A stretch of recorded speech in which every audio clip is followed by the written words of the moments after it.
Carlson. So fun! Thank you! Oh, this is wild. Thank you. I've been good to see you. Thank you. When he stood up after being shot in the face, bloodied, and put his hand up, I thought at that moment, that was a transformation. This was no longer a man. Well, I think that. I think it was divine intervention. But the effect that it had on Donald Trump, he was no longer just a political party's nominee or a former president or a future president. This was the leader of a nation.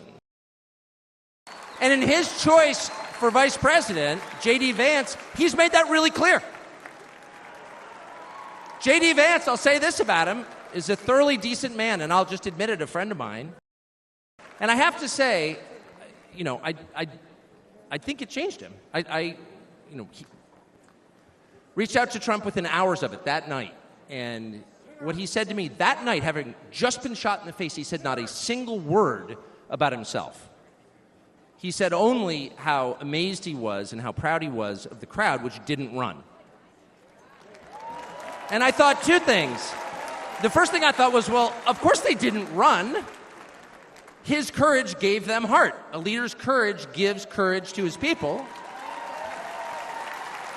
And the second thing I thought was, this is the selfish guy I've been hearing about for 9 years, really? Not a word about himself? About his people, period.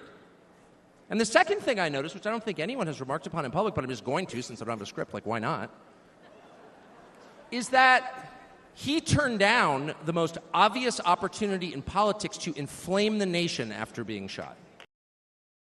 So I will stop on just one point, and that is what's happened over the past month since the debate,